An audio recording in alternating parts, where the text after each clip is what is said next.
So, oh my god, forgot.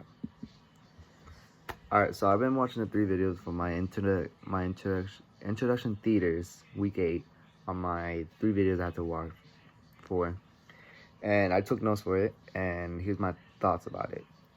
So I've been watching 3 videos. It explains how shows like how like actually people decide to make a group of people go to a theater, make a theater actually, and discuss about what they feel, discuss about what's going on, like this whole pandemic, not the whole pandemic, the whole global issues like the wars, drugs, prostitutes, stuff like that. Like in the first 2 videos about Broadway episode 4 part 1, it explains about like how this war tragedy going on. I forgot the people were on and all that stuff. And on Broadway episode 5 verse part 2, I would say, it talks about like how like I said drugs earlier, but it shows like earlier in the video, if I could just pull it up real quick. This was you name it. Sorry. This time, it would come not from a cell horsing that should go through Broadway, but on Broadway. I could set the to the.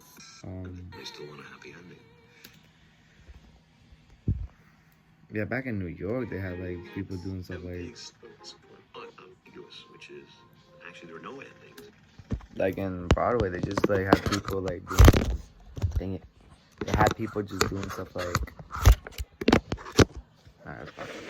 They had videos do stuff like that too, where people have Broadway people on theater literally acting out like how they feel about this and that. And they also have like in episode 3, actually, I would say Broadway episode 6 part 2, that they had these 2 guys singing for each other, and they were falling in love with each other, and they do it right in front of publicly on a theater, and it was made people shocked and extreme, and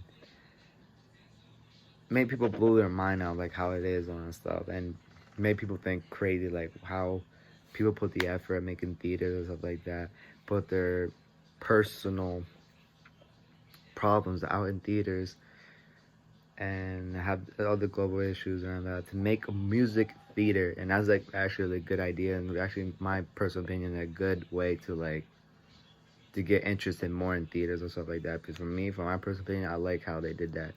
And when it comes to the part of like Disney, that's what blew my mind, part of like how Disney have this guy, I forgot his name, was Michael Island or something like that, decided to make a play for like Beauty and the Beast. That just blew my mind away and got me thinking like, wow, like really people decided to put the time and effort, all the rebuilding that theater play. I forgot, hold up, this play, wait, sorry, I have Elliot John, Julie Anderson, Roseanne Jones.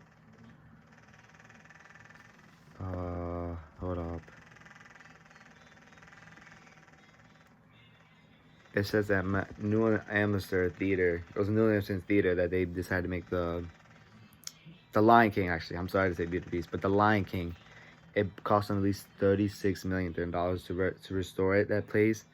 And they were surrounded by like all these other like all these like disgusting things I ain't gotta say is too inappropriate, these women and stuff like that. And they talked to the government about it at that time, and after they cleared off, but they made it more at child way. And now at New York 42 Street is a period that's more Disney wise, because they have another play over there, The Lion King, one of my favorite movies I would love to watch. And it's crazy like how they took an anime movie and make it to a real life musical theater, took all the time and effort to get all the clothing, all the lion designs, all the background design, had these other race, sorry to say, these African people dress as them and make them sing and stuff like that. It just blew my mind away and like made me realize like, wow, how people decide to do that, and all the effort they do is well paid off, and they deserve all the respect they have to do. It's really amazing. Blew my mind. I like how it is, and it's one of my favorite movies out of all of Disney, The Lion King, and how they have it in a New Amsterdam theater is it made me like effort like really want to go and see how it is in person, because it's a really good show. It's a really good movie, and how they do it. And while I was watching the show, they had this woman, I forgot her name, talk about like how they have less racism, like no hatred against each other race. They said that there's white people went over that theater and watched the play, and everybody's equal. And that's what I like about it. That's what everybody needs now these days, how everybody should be equal, not be hated against each other race or who this and that. But we can't change that, but that's the whole world is. We'll have two ways, not just one way. But I like how they decided to make a theater like that and made Lion King, and shows how people are everybody equal. And that just blew my mind. I really appreciate about that.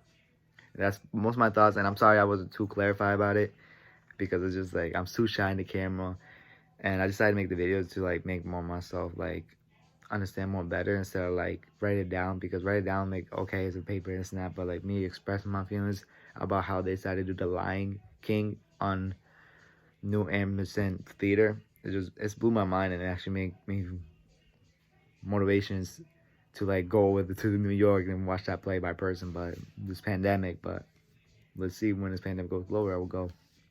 But yeah, that's my thought about it, the video of watching those 3 videos, and my favorite is the Lion King. And that's it. Yeah, thank you for taking your time to listen to my thought, Professor, and have a great day.